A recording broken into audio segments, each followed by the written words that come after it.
Good morning, and it's a great pleasure to welcome you all to the Atlantic Council and introduce our speaker for today's installment of the Atlantic Council Global Energy Center CEO Speaker Series. Charif Souki, the President, CEO, and Chairman of Cheniere Energy. But to put it a little bit more precisely, one of the most interesting thinkers and in the energy business with one of the most unique and interesting backgrounds. And so I'm really looking forward both to his comments and to the to the discussion we can all have with him that I'll lead after that. First of all, on behalf of the Atlantic Council, thank you for joining us. And you join us at a time of unprecedented changes in the world of energy. I think particularly in the world of energy as it relates to the United States and its role in the world, which we're looking at a lot at our Global Energy Center. Really delighted to see the director of that center, Star, here, and the chairman of the center, David Goldwyn. So thanks to both of you for being here as well.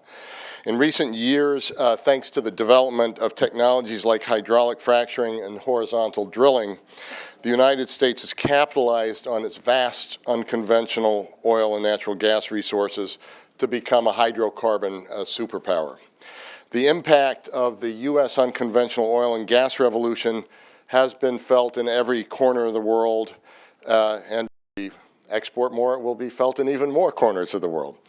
From the Midwest, where cheap and abundant natural gas propelled an American manufacturing resurgence, which I believe is just starting, to the Middle East, where traditional energy superpowers like Saudi Arabia found themselves challenged by surging U.S. output. Just a handful of years ago, a few industry observers could have predicted that the United States would have been the world's top producer of petroleum and natural gas hydrocarbons in each of the last 3 years. Charif Souki also in the beginning was caught a little bit off guard by that. We can talk about this, but then he became one of among the first people in the oil and gas industry to actually recognize the vast potential of U.S. unconventional resources, and as a result, Cheniere Energy led the charge for liquefied natural gas exports in the United States. Their flagship project at the Sabine Pass in Louisiana is nearing completion and will be exporting significant volumes of LNG within the next year. While the unconventional oil and gas boom in the United States has been a remarkable success story, the industry is now facing a new set of challenges associated with falling crude oil prices. Since the peak last June, crude oil prices have fallen more than 60%, 50 to 60%. In key markets like East Asia, natural gas spot prices have also dropped significantly. So in the midst of this complex and dynamic environment, we're very lucky to have Charif Souki here to lend his insights on the future of American energy and the impact it will have on global markets going forward. So with great pleasure, Charif, the podium is yours. Thank you.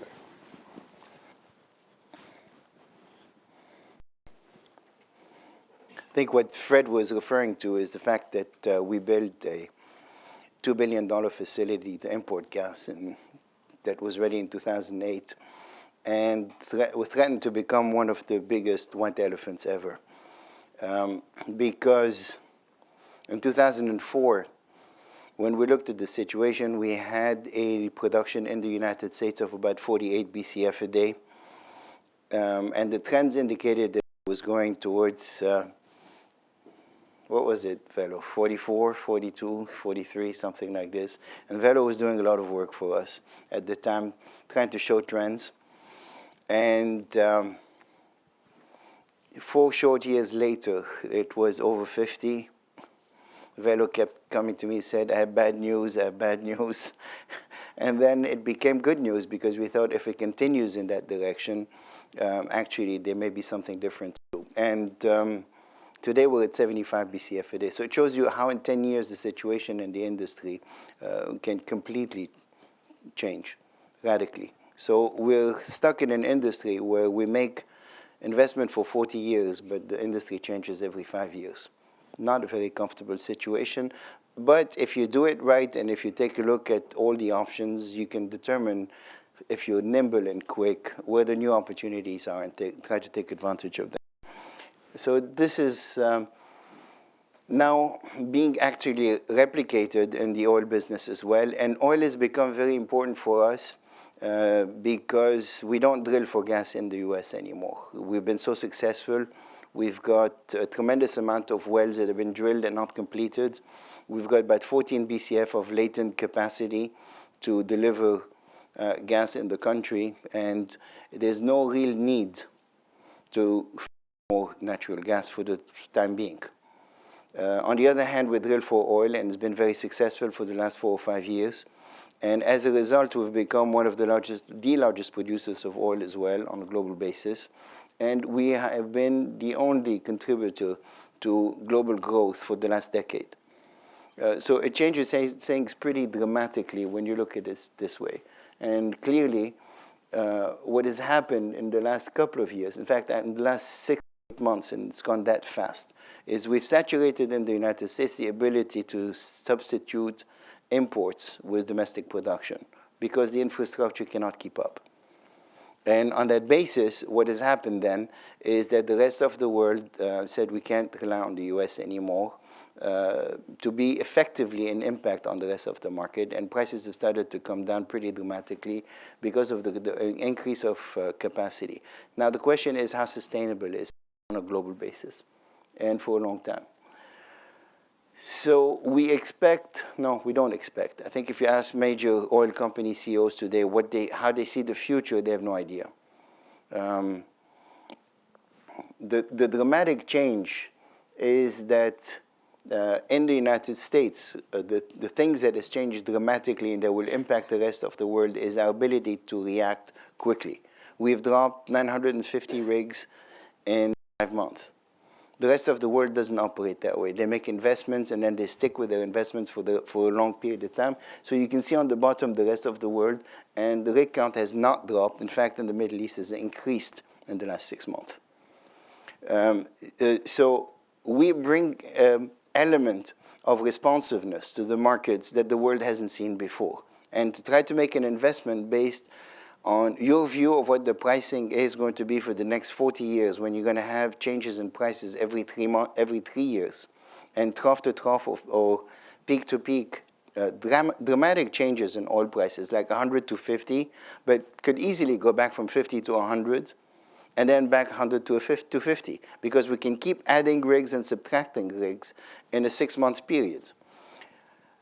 Our production of oil in 2012 increased by 500,000 barrels, in 2013 by 1 million barrels, in 2014 by 1.7 million barrels. So dropping 1,000 rigs is going to have a significant impact on the other side. I expect by the end of this year, your exit rate will be either a flattening of production or a small decrease, and it will continue until it's no longer necessary. The rest of the world is not going to behave the same way. They will continue to make investments, or if they stop investments, they will stop them for a long period of time. So they will be much slower to react to the pricing changes. So on that basis, we expect major changes in the way people make investments and what kind of investments they make. Everybody's talking now about the Shell BG transaction. I'm not quite sure what it means, because Shell has acquired a very, very attractive acreage position in Brazil, but that acreage position only works at $60 a barrel or thereabouts. So is it simply a bet on future oil prices and what their indication is of their expectation on a long-term basis? I'm not sure. I'm not very comfortable with the prediction in either way on that basis, because a lot depends on what happens in the US. As long as we have the ability to add up to a couple of million barrels a day in a hurry, we completely disrupt the ability of the rest of the world to plan. For natural gas, what it means is there's now a complete dissociation of pricing mechanism between the traditional world and the new world. We started with a world that was completely indexed on oil prices because there was no substitute. Then America came in and said, okay, we can offer you Henry Hub as a substitute, where you have a signal from buyer to producer. and actually reflect the economic reality. So the supply can respond to demand requirements. And it worked pretty well for a few years, and we were primary beneficiary of this because we were able to sell a lot of contracts on a global basis that were based on Henry Hub pricing. And Henry Hub pricing was dramatically better than oil-based pricing on a global basis. So we were very successful with that formula. Today, the arbitrage doesn't look quite as obvious.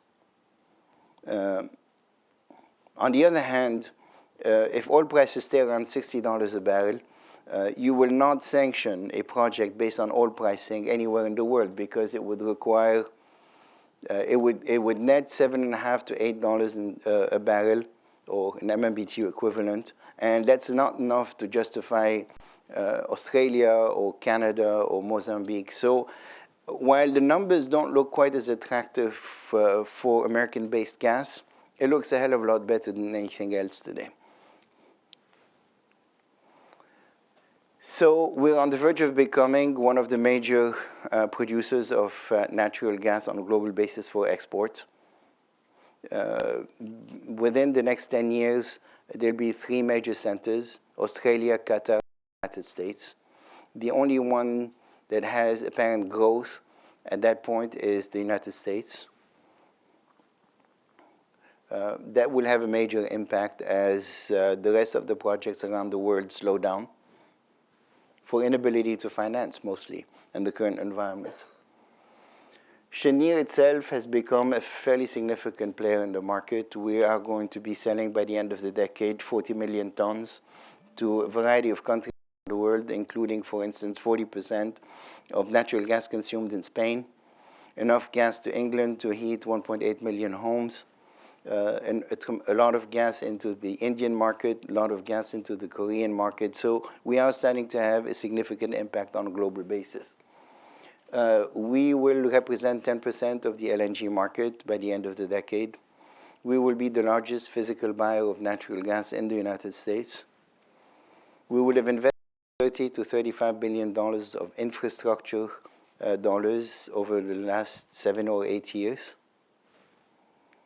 We will have created 950 permanent jobs and will be responsible for 125,000 jobs in the different stages of the production cycle. And we will have a platform that we can duplicate to continue on our growth basis. So we will become a significant player on a global basis, with impact both at home and around the world. Our focus is around the 2 sites, the one that Fred mentioned earlier, Sabine Pass, which is on the verge of becoming a real producer. The first cargo should be before the end of this year, and our first commercial deal should be active by April of 2016. And the second project, which hopefully will break ground on in the next few weeks, is in Corpus. The two together will put us in a size that is on a par with the 2 Qatari companies, RasGas and Qatargas, bigger than the Malaysians and Indonesian companies. And I'm not quite sure where we'll fit towards Shell, compared to Shell, but we'll be close. So that's our story. Just a picture tells 1,000 words. This is what the site looked like in 2008 when we finished the regas facility. And it was an impressive site back then, but this is what it looks like now because the liquefaction is being built. And that's what happened over the last 4 years. So we're ready to go. And I kept it as short as I could because I was told I only had 12 minutes. So, Fred, it's back to you. Thanks.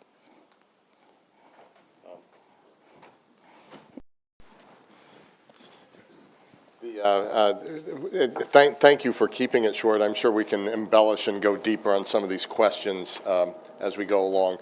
I thought those were pretty powerful slides. Very often you look at a slideshow and about half of them, are not that meaningful. Every one of those slides really told a story, and particularly when you saw the slides of Australia, your own role in the industry, but where we've come to where we are now, where Australia has come to where it is, and then of course Qatar, pretty steady state. You talked in the beginning about you have to be nimble and quick in this business to take new opportunities if you can be, because you have this curious situation where you have to think about your investments in terms of 40 years, but it changes every 5 years. So before we get into some of the details, you've made a big bet here on LNG. You made a big bet before that you talked about that you had to address. What are you seeing as a potential disruptive factor over the next 4 or 5 years that could make us look at everything we're talking about now a little bit differently? Or do you think that we're in a steady state of moving forward in the way that you described it? Well, I think first I wouldn't call it steady state because it's been anything but. Right. But I think given that we've really experienced pretty much everything in the last 7, 8 years, gas prices in the US at $12, $13 an MMBTU, down to $2, $2.50. Oil prices as high as $100 and back down to 40 something, almost broke 40. So you really, we got a very quick lesson in the last few years of how volatile this business is. So I think what we have to adjust to is how do you survive in a volatile world? And I expect that to be really continued, and as we go into the future, we're all going to have to adapt to being able to react to these kinds of things. I think it's pretty unsettling as it is now. I really can't imagine anything that gets worse.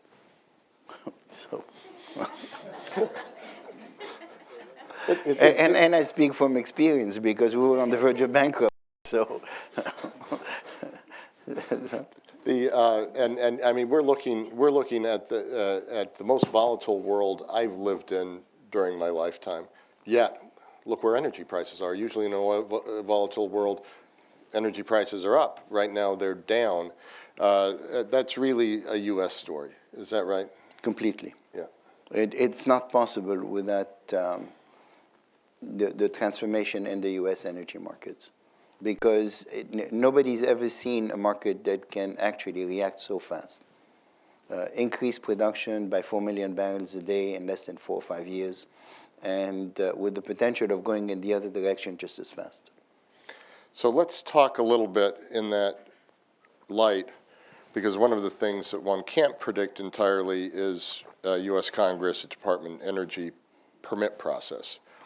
And so let's talk about that a little bit. By the way, anybody who wants to read more deeply about this fascinating individual should search on the Foreign Affairs website a piece written by Gregory Zuckerman, who I worked with for many years at the Wall Street Journal, about, and the article is entitled "The Export King Meet America's Unlikeliest Gas Mogul," which is a great headline.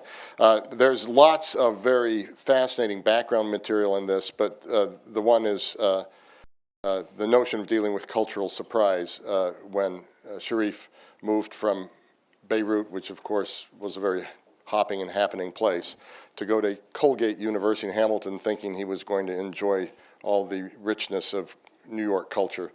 And he just found himself 200 miles outside of New York in an all-male environment. And so you do deal with uncertainty and surprise very well. That's a terrible segue to this question, but let me go there anyway. Not so bad. You're building these ports, Sabine, Corpus Christi. So talk to us about how you see the U.S. Export future for LNG in particular first. We'll go to crude oil in a second.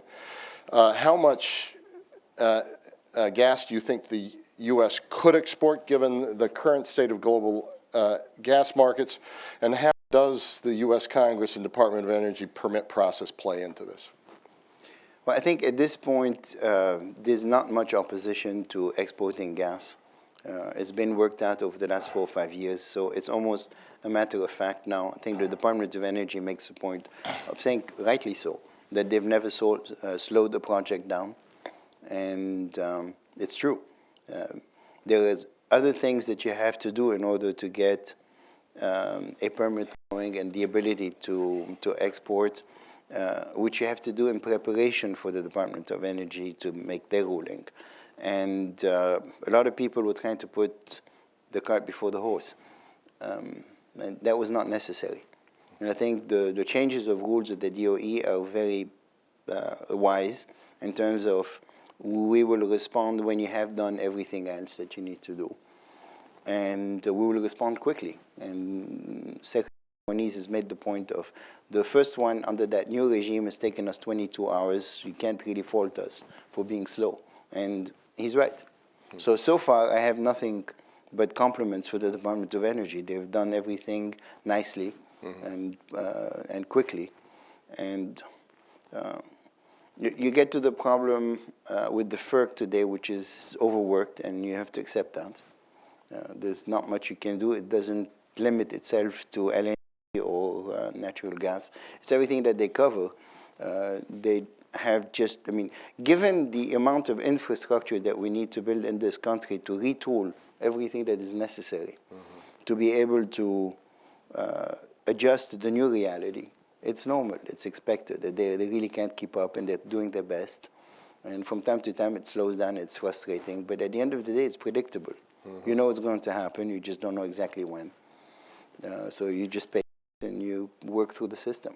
And so in terms of impediments, you think that at least in the LNG world, the restrictions on exports will go away? I don't see I don't see any restrictions really. I see you have a process to go through and you go through it and it's fine. So then let's talk about potential. And I'll come to the audience, and so save up your questions and we'll get to you very soon. What is the future of the exports in terms of volume? How much do you imagine that this could become? Well, it's hard to tell because it depends on who's going to start the project. And you can only know when they reach FID. You have a better idea when they actually become active with the FERC and spend $100 million or so to go through the permitting process. But for some companies, $100 million is not a big deal. So they can spend that and then still not do anything. But for most entrepreneurs or smaller companies, spending $100 million is a serious matter. And you get some sense that they're serious when they start spending that kind of money.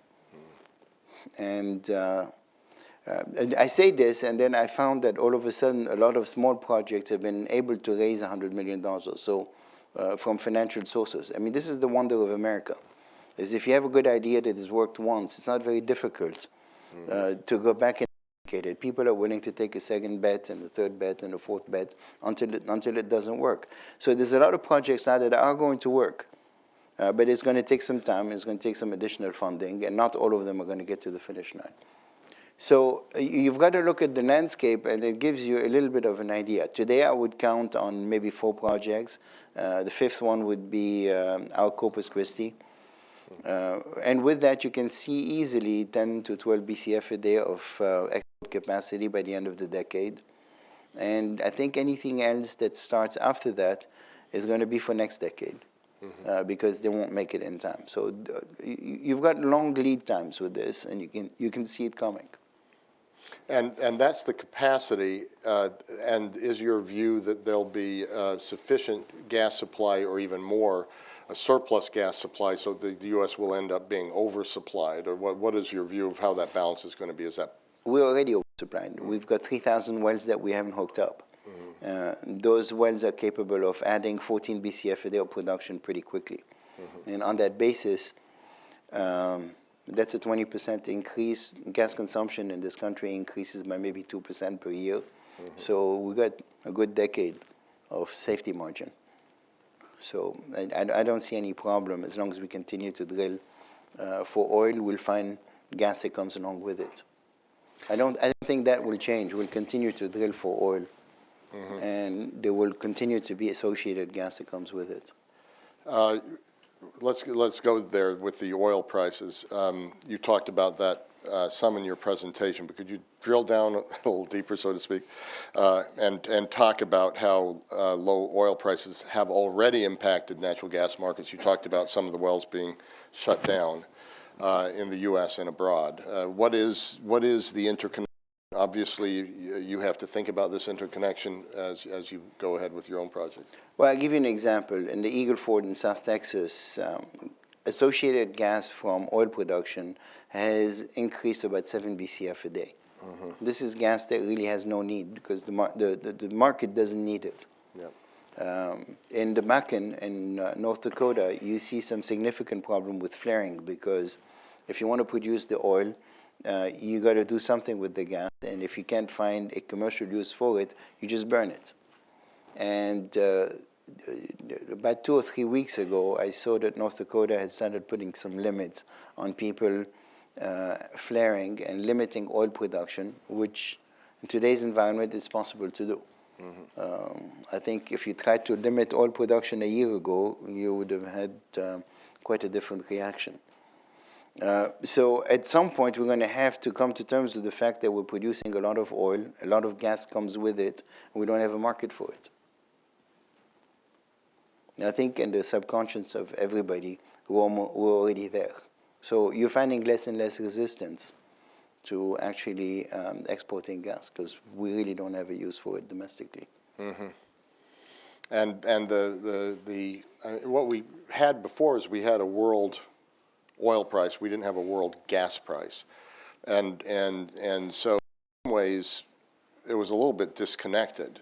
But now that we have or at least when Carlos Pascual spoke here when he was still in his government job, he talked about what we're moving to is really a world gas market and a world gas price. Is that your vision? Is that where we're going? How close are we to that? Absolutely. Mm-hmm. And I think it's now being accelerated. And there was this notion that was supported by consumers around the world, mm-hmm. based on the fact that American gas prices were cheaper than world oil prices on a global basis. Mm-hmm. And all of a sudden now the producers are on the same page.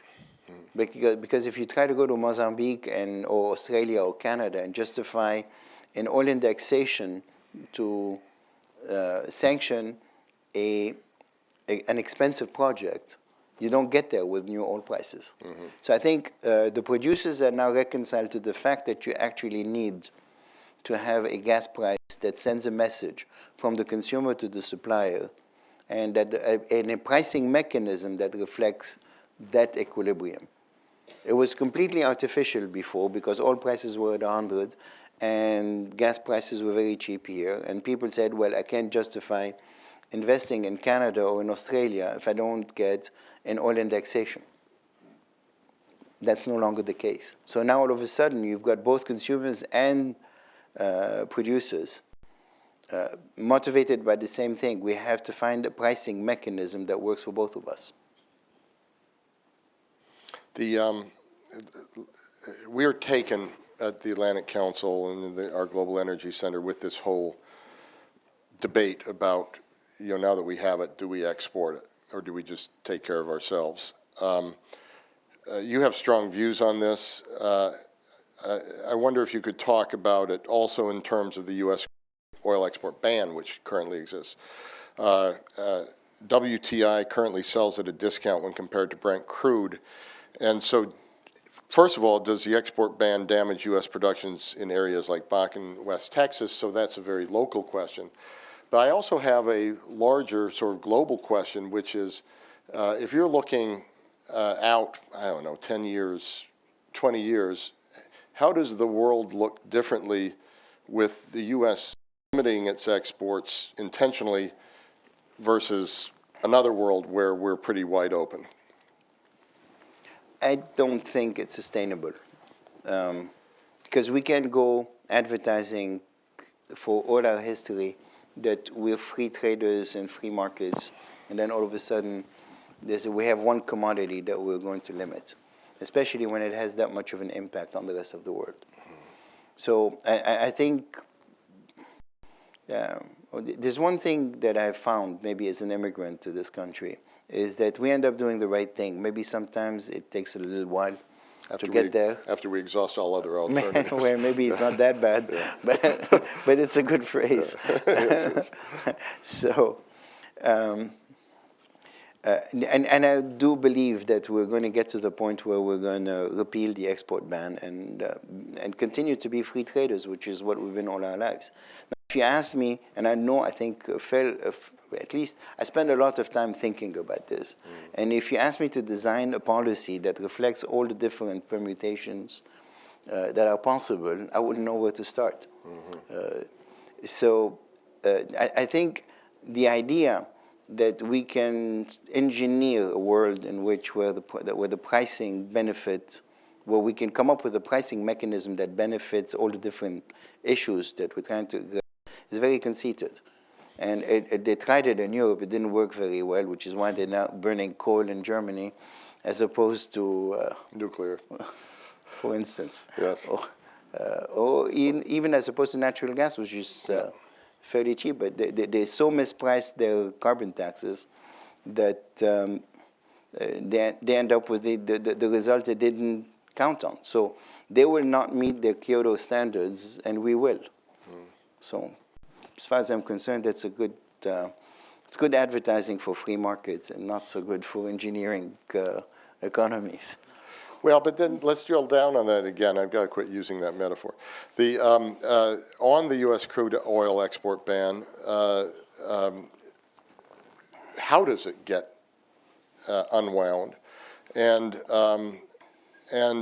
how do you deal with public opinion where Americans are really in favor of this ban because they connect it with their prices at the gas tank? The Americans don't give a damn about the ban or not the ban. Americans give a damn about the prices they pay at the pump. And as long as they're paying $2.25, they're very happy. And if they pay $4.50, they're not happy. And somewhere in between, but are they it goes back and forth. Are they connected when you take the ban off? Strangely enough, gasoline prices in the United States are correlated to Brent, not to WTI. Because we're in a strange situation where we can't export crude, but we can export products. So if you have product that you can sell more profitably in Germany or in Argentina, that's what you're going to do. So the product is not going to stay here. The product is going to go to where the best markets are. So you're going to find that your gasoline prices depend on global prices, not on U.S. prices. That's where the public cares. The public already voted. SUV sales are up and hybrid sales are down. So that's your vote. The public already told you what they think. Let's go back to geopolitics for a second. If you're looking at the LNG and natural gas export question, the U.S. has mandated that U.S. natural gas exports must go first to certain allies, of people with whom we have a certain sort of trade agreement. What are your views on that? So that's one part of the question.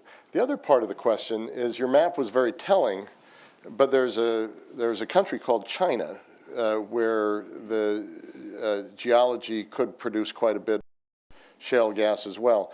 We've had disappointments in Europe where we thought there was going to be more shale gas in Poland and other places, and some disappointments. So how does that map in terms of LNG, in terms of shale gas, how does that map look different 10 years from now? So first question, from a geopolitical perspective, what do you think about how we're mandating the supplies? And the second question, looking forward to that map and how that might look 10 years out. Let me repeat the first question. The question is really this mandate, the U.S. natural gas exports must go to certain countries first. That's nonsense. Yeah. Because the moment it's loaded on a boat, it goes, and nobody has jurisdiction to tell the boat to change direction. As soon as it's out of territorial water, it can change and go wherever it is. So I don't know how you enforce a policy that says it goes left or right.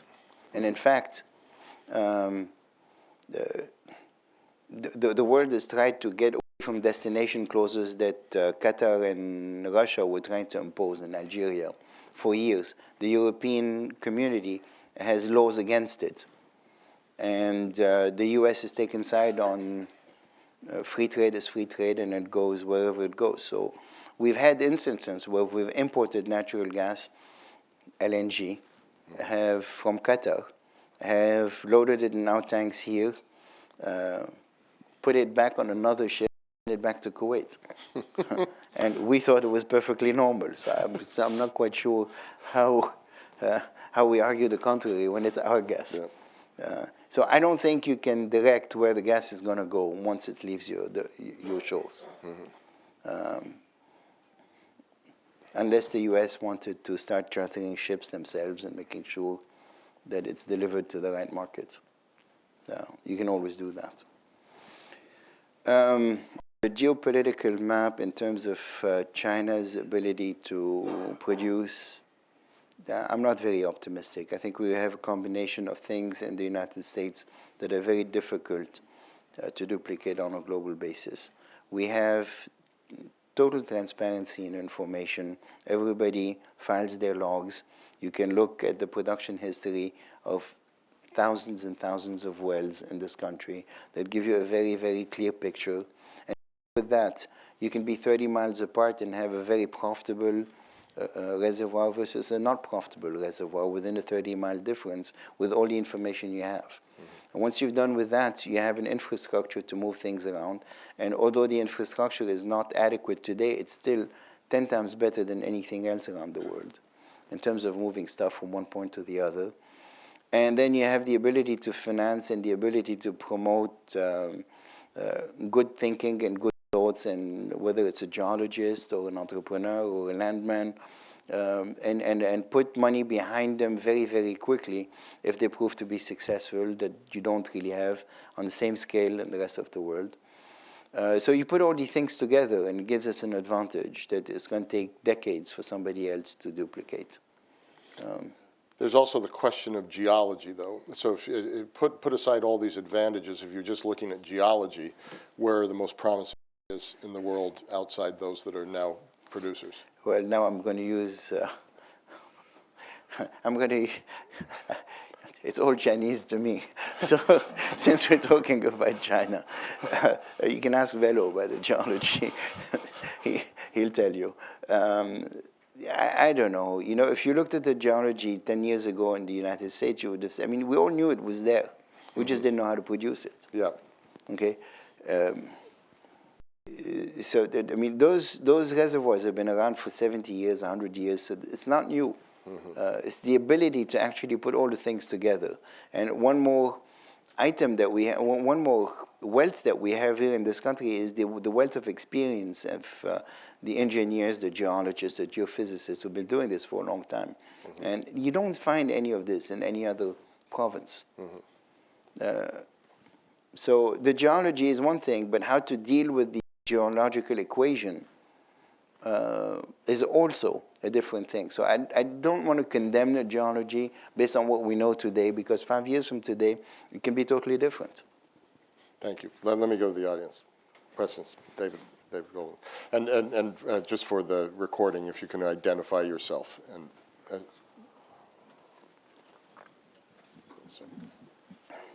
Yeah, please. David Goldwyn, Atlantic Council. Charif, you spent a lot of time talking to customers, and so as we think about geopolitical problems in the world, European diversification from Russian gas, maybe Caribbean diversification away from diesel oil, and then Asia's diversification from maybe from Qatar to other suppliers, are you seeing a lot of demand in each of those markets? And do you think there's a serious possibility, particularly in Europe, that U.S. gas would be a significant source of Europe's consumption? I think we have a fascinating paradox, is that we're probably the most reliable because it's based on markets and economics and it's predictable, and yet we have the least confidence of the rest of the world and to actually deliver. And it's really strange, and it's mostly because we won't embrace it. If we simply said, listen, we're a free market society, and if it makes sense, it'll come to your shores, we wouldn't have any problem of confidence. But look at what's happening in Europe today. You've got Russians saying, hey, we are not going to deliver to you, but you should make deals with us. And you still find economies in Europe saying, okay, we'll do that. And we are now in a position where in the US we're saying, okay, it's complicated, but maybe you can start counting on us and relying on us. And they're still nervous and they still don't know whether we mean it or not. So maybe we have a PR problem, not really a reliability problem. However, in certain circumstances, you find that some of the European counterparts have gotten it and have embraced it.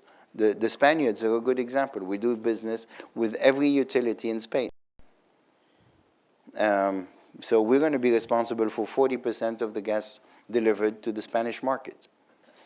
If you had asked me 3 years ago whether I had more faith in the German economy or the Spanish economy, I would have tended to say Germany. But we have not made a single deal with the German utility, which is to me a little surprising given how reliant they are on one single source. But slowly it's coming. And I think as the European nations are starting to understand the phenomenon and starting to believe it and starting to understand that the administrations are not really opposed, we're starting to gain some credibility on a global basis. Combination of the ability to supply gas and the impact we've had on oil prices puts us at the moment in an incredible position. We can go and brag and tell people we're responsible for your growth rates. Japan, I mean, look at the improvement of the trade balances in Japan when they had $120 oil prices versus $60 oil prices. We've wiped out the deficit. So I hope somebody's thinking of telling them, hey, we wiped out your deficit. So are you arguing, just to put more of a point on David's question, are you arguing there's no doubt that Russia has an energy policy and uses it strategically? Are you arguing the U.S. should do so as well, more, and not in the way Russia does, obviously, in a more benevolent sense, but that we should develop a national energy strategy around and also including exports and be more intentional about it? No. I think our energy policy should simply be the market will be the market. We don't need this. Mm-hmm. We don't need 1,000 engineers in a room saying we're going to do this versus that versus this versus that. We simply should say, hey, we're free market believers. Mm-hmm. And to the extent that it makes sense, we're going to let you operate within a free market context. Mm-hmm. And when it does work, we should absolutely say, hey, you owe us. Mm-hmm. Thank you. Please. Thank you. It's Dana Marshall with Transnational Group. I wonder if I could bring you back to Europe for a moment. We've had a number of discussions in this room and many others about the energy union, their plans to support energy integration, including LNG. If you were the energy commissioner of Europe, what three things would you say they really need to do to cut through the normal European bureaucracy and the Commission speak to really make something happen in Europe to move LNG forward, including, for example, the issues you talked about regarding Germany, Ukraine, and elsewhere? The three things would be get out of the way further, and get out of the way faster. Because the concept of creating a bunch of rules, and the funniest thing is when you ask them, well, what's the ultimate purpose? Well, it's to give you the cheapest product compared to the other alternatives. In other words, what the market would give you. So why do you need thousands of engineers to duplicate the market? Let the market work. But I have debate with my European friends about this all the time. So in Europe, when I speak, they love to put me in front of a European bureaucrat and say, okay, you say your piece and you say your piece.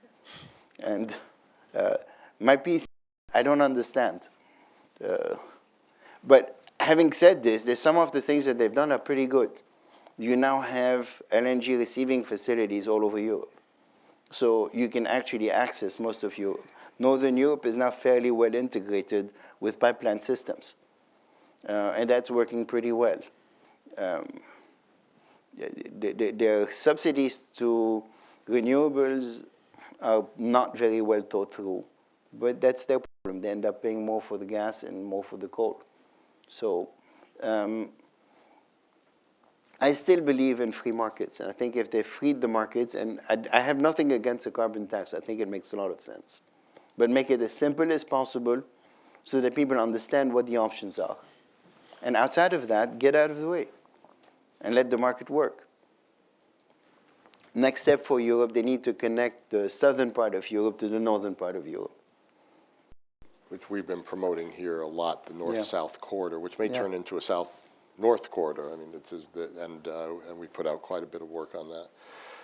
Also, interestingly, at our Energy and Economic Summit in Istanbul, we had a ministerial around Secretary Muniz, and I was talking to the Lithuanian energy minister, and they have this, they built the capacity that you're talking about. And I said, what percentage of your national needs does it have the capacity to cover? And I think his answer was 120%.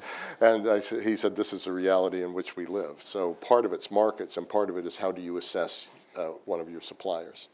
But they took a letter of intent with us and took it to Gazprom and reduced their energy bill by 40 or 50%, which is fine. Yeah. Okay, because when I met with the minister 2 years ago, and he told me 3 years ago, actually, wow, time flies. And I met him here in Washington. He said, okay, can we write a letter of intent? And people in the industry know that we don't like letters of intent. You want to sign a contract, sign a contract. In this particular case, I said, yes, I'll sign a letter of intent. And he was trying to sort of be patient about, or be artful about the way he was going to use it. He said, hey, relax. You can take it to Gazprom, and if it improves your prices, no problem. I said, really? I said, yeah, absolutely. Really. So what can I do for you? I said, when you speak to the Secretary of Energy and the Secretary of State, please ask them, where's my gas? It was in 2011. A month later, we got our permit. I don't want to believe in coincidences, but but you're not delivering to Lithuania. If they want, we're happy to. Right. But our pricing is going to be based on a Henry Hub pricing. Yeah. If they can use the price to get a better deal from their traditional suppliers, hey, why not? Excellent. Excellent. Here and then in back. Okay, take that one first if you. Well, on this note, I'm Anya Grigas, I'm Lithuanian, and I worked on the early stages of the Lithuanian LNG terminal. And I wanted to ask... she's not a plant. So it was a great project, and I think it will really change the geopolitics of that region. Actually, I wanted to ask you further, to what extent do you think American gas, American LNG, can be brought in significant volumes to Eastern Europe? Do you believe in that? I mean, of course, you've spoke about Spain, but to Eastern Europe specifically. Thank you. Well, I don't think that the gas is going to go in any direction by design. It's going to go where pricing justifies the gas to go. And I think if you build an infrastructure that allows you to have diversity and optionality, like the English market has done, for instance, where they can take pipeline gas and they can take LNG, and they're never short. They're never really concerned about having a shortage because they have enough optionality in their supply systems to meet actually a very difficult situation because they have a tremendous variation between winter needs and summer needs. So they have to planify for very acute winter needs and have unused capacity during the summer month. So I think all of Eastern Europe benefit from this. At the moment, it's prisoner to one supplier. I will not mention names. And I think if you develop the ability, as Lithuania has done, to put an LNG facility, and you put a few key LNG facilities in key places, you improve your access to supply. It doesn't matter where it comes from at the end of the day. It all ought to be interchangeable. Thank you. Please, yes. Yeah, my name is Bill and I'm a reporter for SNL Energy. I have two questions. The first is the IEA and the EIA both put out sort of future predictions yesterday that were actually a bit different when it came to LNG. It saw African resources dominating the worldwide LNG market as this surplus of gas we have gets eaten up by coal switching under the Clean Power Plan.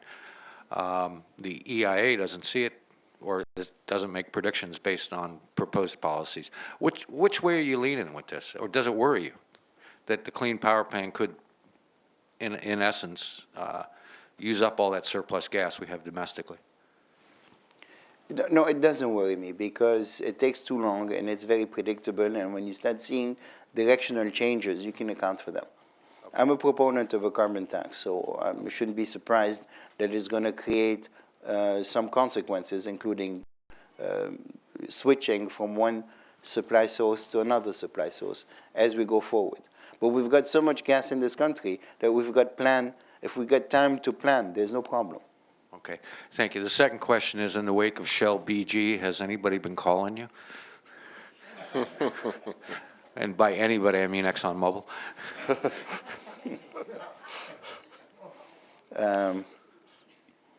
No. Okay. I was waiting for that one. Is this a sign of the times? I mean, if you just step away from your own company, with the prices the way they are, with the pressures on companies to have shareholder value and all of that business, do you think we're going to have more mergers, more big mergers of this sort, or is this a one-off? I would be more concerned with the fact that some of the major companies today are borrowing money to pay dividends. So everything that happens in today's circumstances has a feel of desperation to it. They haven't replaced reserves in a long time. Their ability to replace reserves on a global basis is very suspect because there aren't any countries anymore that welcome them to actually go do the drilling and own the reserves.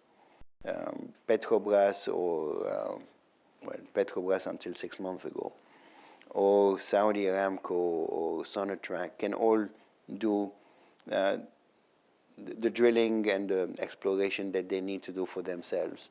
So you need to go to frontier territory in order to be able to establish new production, and it never lasts very long. The only place that is different is the United States, and the large companies are not very well geared to do that. It's more EOG and Pioneer and those companies that do this well. So I'm sure there's going to be some things that are going to happen because everybody is looking at their basic set of assumptions to say, what do I do for the next 10 years? But I don't see anything that is obvious. It's all hard work. It's all going to be high risk, nothing that looks like a shoe-in. And unless you want to do something that is based on a bet on the direction of oil prices, which I wouldn't recommend. You got to be able to survive today in a world where oil prices can go up or down, and you're still going to find your business niche. Makes sense. Dick, and then back here. Dick Morningstar, Atlanta Council. Can you wait for the microphone, sir? Yeah. Thank you. Dick Morningstar, Atlanta Council. Just going back to Europe for a minute, you emphasized the importance of the EU getting out of the way, the positive experience, I think, in Lithuania with the deal that you made with the Lithuanians. Do you think that the market has the ability to bring Gazprom to tow and to force Gazprom to stop some of its abuses? Or do you think that the EU and European law regulations need to be involved, like in the third energy package with respect to third-party access to pipelines, preventing destination clauses, those kinds of things? In other words, does the EU have to at least stay involved to use its rules to bring Gazprom to heel? Well, the answer to that is yes, because the first thing is they're not going to take my advice and get out of the way. The second thing is that if they went out of the way, it doesn't mean that the national constituencies won't get in the way themselves. So when you have a European Union, you need to have somebody who forces a certain policy on them. And in that respect, the EU plays an important role. So it comes with trying to precondition where the market is going because they think they know where the future is, but that's the nature of the beast. So you got to accept that as a limiting factor. So I think they're going in the right direction now. And I think they play a very important role today. I still prefer a free market, but it's unrealistic to think that it's going to happen overnight in Europe. So I was being a little bit short with, with my response earlier. The reality is it's going to take some time, and they can be more supportive in some areas, and they've seemed to show direction to go there. Now, as long as they continue to be dependent on only one supplier or on one supplier for a major part of their needs, they're going to have problems. So if they don't encourage one way or the other, either through directives or through letting the free market work and allowing the free market to work, to provide the ability for people to build infrastructure, as we have in the US, they're going to have trouble getting away from the Gazprom monopoly. But look, South Stream was denied, and because the EU did not want to give in, and Putin finally said, hey, you don't give me my way, I'm not going to build the pipeline. And it's going to be interesting to see how it works. But do you think, because I think this is behind Dick's question, is do you think the EU should get in the way when it comes to Gazprom and should more aggressively take on some of its business practices? Well, only to the extent that they're already in the way on other things as well. Mm-hmm. If they could get out of the way in terms of building pipelines, but make sure that the nationalities continue. It's useless to say, okay, we're going to let anybody build the pipeline and have free market access to the pipelines if Bulgaria all of a sudden says, hey, you can build it around me but not in me. Yeah. So you still have to coordinate all this. Mm-hmm. And in as much as you're still in the way and how it's done outside of Gazprom, then you still have to be in the way with Gazprom to counterbalance. But if you create enough optionality, then you don't really need to be in the way with Gazprom. The market will take care of it. Makes sense. Please.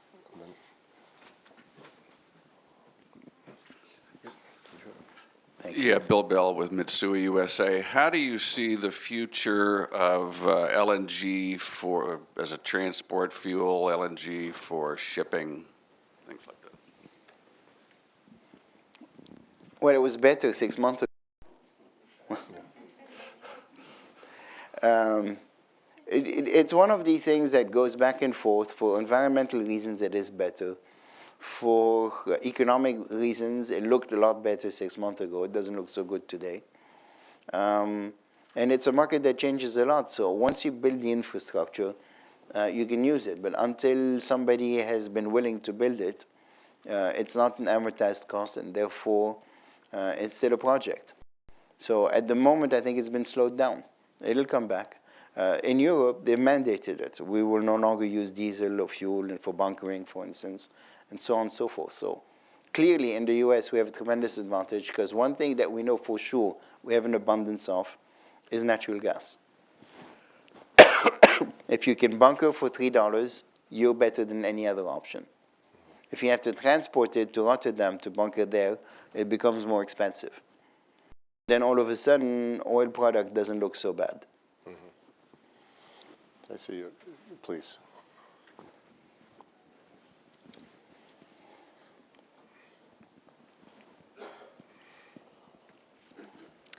Hi, my name is Colby Prim. I'm a student at Johns Hopkins SAIS. I have a question about your slides. At the beginning, you talked about the U.S. and its ability to quickly react to changes in the prices of oil. which kind of puts U.S. in the position of a swing producer. But then you also said that the price volatility in sort of the cycle, the price volatility, the prices in the prices of oil would become more volatile over time. It seems like with the U.S. being able to react so quickly, that it would actually sort of narrow that price volatility a little bit. Can you talk a little bit more about the factors that would contribute to the greater volatility in prices? Well, I mean, first we have a floor in the US, where after that we're no longer so responsive. And I don't know where the floor is. And people talk about $60, $70, $80. We'll find out. We'll test the floor over the next couple of years, and then we'll find out where it really is. Then if you remember when the same story happened in natural gas, we used to hear all the time that we need at least $8, if not we can't produce, and then it became 6, and then it became 4, and now we're doing fine at 3. So that dynamic will continue in the US. The second thing is, in 2014, we added 1.7 million barrels a day of production, and global demand increased by 500,000 barrels a day. As long as that is the case, then the volatility is extremely pronounced. Because you have to get rid of 1.2 million barrels a day in order to balance the market. And that creates some violent pricing changes in order to create that, to get that result. The indications now is with lower prices, oil demand is increasing, and eventually, with 1,000 rigs less in circulation in the US, we will generate less growth of production. When that happens, you can start moderating volatility. And that becomes, so if all of a sudden you have the growth in demand and growth in supply that are in fairly close balance and rely only on the US as a swing factor, then maybe you can moderate volatility. But for the time being, that's not the case. Thank you. Please. Hi, Matthew Phillips at Bloomberg News. Back when you were thinking through this transition from import to export and devising a strategy, how important was it to you guys to get out first? How big of an advantage has it been the past couple of years to be ahead of your competitors here in the U.S.? We didn't give it a moment's thought. We were in survival mode. We were looking for anything that worked. In the beginning of 2009, oil prices were $40 and gas prices were $7 or $8, so it looked like a totally ludicrous idea. And if I hadn't received phone calls from various producers of natural gas in the US asking me if I could go in the other direction, I wouldn't have pursued it. But when I got the third or fourth phone call, there must be, my conclusion was there must be something nobody's telling me. If they really need $8 or $9, the math doesn't work. By the end of 2009, gas prices in the US were around $4 and oil prices were at 70. And all of a sudden, the math worked. So we weren't focused on whether we're the first or the second or anything. We're focused on, does it work? And it changes that quickly. It changed in the course of 1 year. It went from totally ludicrous to actually it does work. And whether or not this motivated you, is there a first mover advantage in this area? I could also see arguments that there isn't, because you're taking the initial risk and then others can come in and learn from what that's a luxury for rich people. That's not, it doesn't work for desperate people. So the first mover advantage was survival. Exactly. I get it. And I mean, you know, think about it. You go to your board and you say, I'm going to spend $100 million on a out there idea. Mm-hmm. If you're not desperate, you don't spend $100 million. Yeah. Rafał Jarosz from the Polish Embassy. I've got a question about the carbon pricing. You mentioned that you are the proponent of creating the market for the taxation of the carbon. And there's a great, and growing discussion here in Washington D.C. about this, but it looks like there's no. I'm sorry, I can't hear you very well. Yeah, I'm talking about the carbon market, Yes. and you mentioned that you are the proponent of creating the carbon market probably globally. And I just would like, you mentioned that it should be a simple mechanism, and can you elaborate more about this? Like, what do you mean by creating a simple, Carbon tax. carbon tax How do you that simplify the may carbon tax? actually work from the private kind of a perspective? The answer is no. I'm busy running my company. That's not my job. I think it makes a lot of sense, and I think there's no question that industrial facilities and oil production and utilities pollute. Okay, and now how much and to what extent and what impact we have on a global market, that's somebody, there are some smart people who spend a lot of time thinking about this. They should put something together. I'd be happy to subscribe to it because I think it does make sense. But I don't have the qualifications to come up with a plan. Yeah, I think just to make clear, I think in your comments you were saying that you think you're in favor of a carbon tax and you're in favor of a simplified version of it, and now you're just saying that he's not the person, you're not going to be the person out there lobbying for it, but it would be helpful. Oh, I'd be happy to lobby for it, but I want somebody smart to propose how it works. Dick and David will take that on at the Global Energy Center, so please.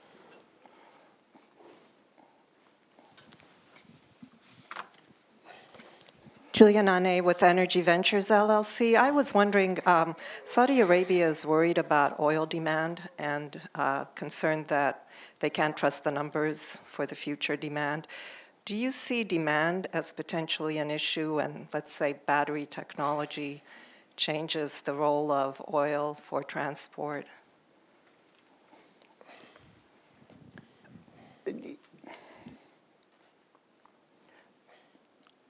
Look, demand is a function of price, and you can already see signs of this. We've had lower prices for 6 months, and we're already changing behavior patterns in the United States and around the world.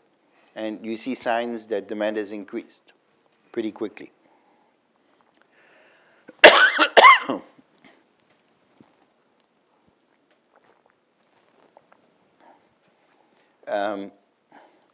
But I don't see any problems with,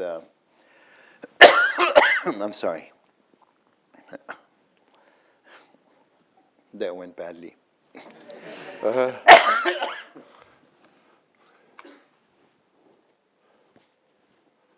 going to have to take a minute. Okay, that's fine.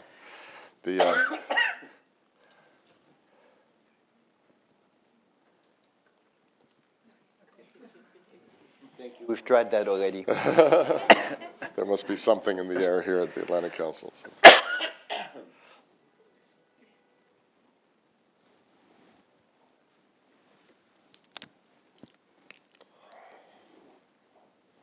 David, your hot tea doesn't work anymore.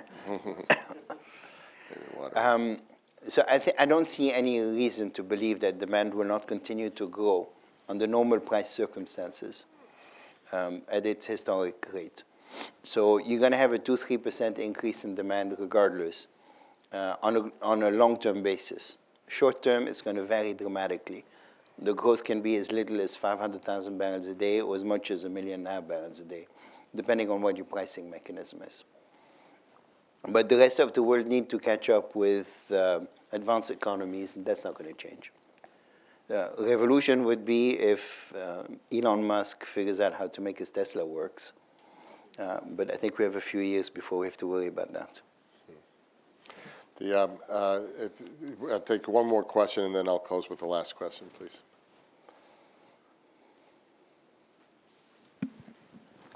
Boris Brevnov, Liberty Energy Trust. So what is your next big challenge? And obviously, congratulations, you position your company as a market maker for the LNG markets in the global space.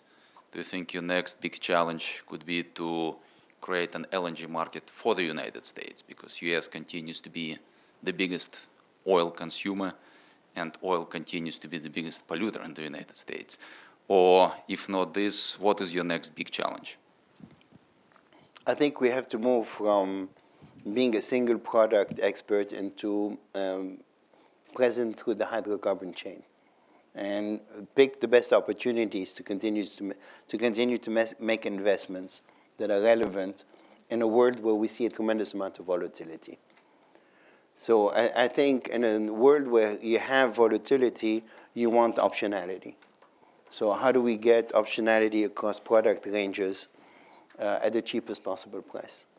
And that's our challenge. I don't have any lofty feelings in terms of what I can do for this country or what I can do for the world. I'm concerned about my company and my shareholders, and the rest will take care of itself. We try to do the right thing, but we're focused on building the company. And I must say, this is a theme that we're picking up in business, in politics, and everything else. And this is this, in a world of volatility, you have to have optionality, and then the word being used more and more of resilience. So let me sort of close with a question that really focuses on you a little bit, and on how you viewed this world going in, how you've seen the world of energy shift while you've been in it, and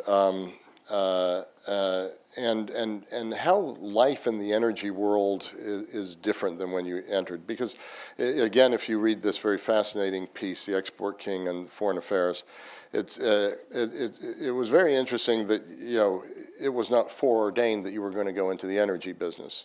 And when you did, in fact, he wrote here, your interest shifted to energy in 1996, a sector few cared about. Oil and gas prices had been limp for nearly 2 decades, making it hard to score profits, even as sexy Silicon Valley technology companies were raking in investor money and attracting the brightest young minds. There is a great line here, which at that point in his life, he knew more about fajitas than fracking. Talk about how you chose energy at that point. Why did you choose energy when ambitious people your age, you had a good level of experience by that time, didn't necessarily see it, and then how leading a company that's cutting new area of business, making markets, how is this different than the energy world that you entered from a management standpoint, from a CEO standpoint? I think the 2 important criteria that I was looking for when I decided to get into the energy business was, first, an industry where technology would make changes. And believe it or not, the model was Walmart. If you could change the number of items you can follow in the store because of the technology improvements, and change the nature of distribution and retailing, what other industries were going to be impacted by this kind of revolutionary changes? And boiled down to 2, really, entertainment business and energy business. And at that point, the technology hadn't really sunk into the energy business. No, the first one that got me attracted was the improvements in seismic technology, where all of a sudden you could have the equivalent of an MRI compared to an X-ray in order to look at the subsurface. And with that, you could improve your ability to find hydrocarbons to the extent that wasn't possible before. So with that, that was the first thing that attracted me to this business. And the second thing was that ability to raise money, which is my skill, would be important. So put the combination of there's a new opportunity. The world has ignored energy for the last 20 years because it wasn't very attractive. And if the new technology works, it's going to require a lot of money. That kind of put together the package that I looked at. So back in the 90s, when I started, you had a lot of geologists and geophysicists running around Houston and Dallas with prospects that they were sending from company to company, and you could make your living by selling little prospects, and you had your choice of the risk, that type of profile you wanted. And you can go the 1 in 10 and go for a home run, or 6 in 10 and go for a mundane small project. And those are choices you could make. And statistically, it wasn't very hard to figure out what the risk-reward relationships were. So we raised money on that basis, and then the industry changed very, very quickly from something kind of small that everybody could do, where you could put a group of 5 investors together and drill a well, to something that became much more systematic, where money in very large scale needed to be put in order to do whatever project you chose. So we, in our case, chose to import gas, $2 billion. Somebody else chose Chesapeake to take some very large land positions into different places where they thought they could have an impact with fracking technologies and the ability to do horizontal drilling. Again, hundreds of millions of dollars of upfront investments in order to get there.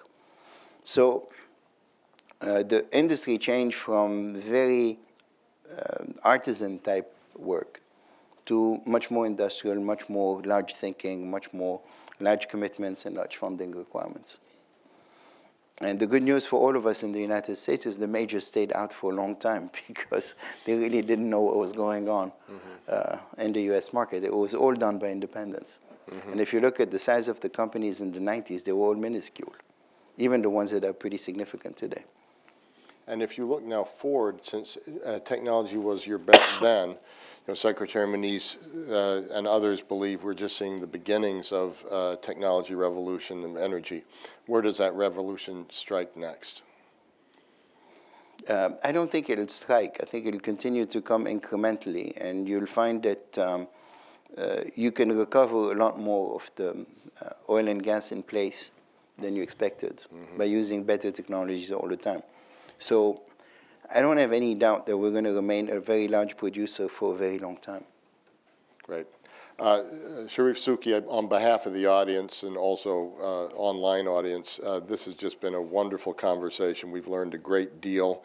It's just terrific to have someone in that chair that's both groundbreaking in his thinking and groundbreaking in his business. Best of luck in what you're doing, and we look forward to continuing to talk to you about all this. Thank you very much, Fred.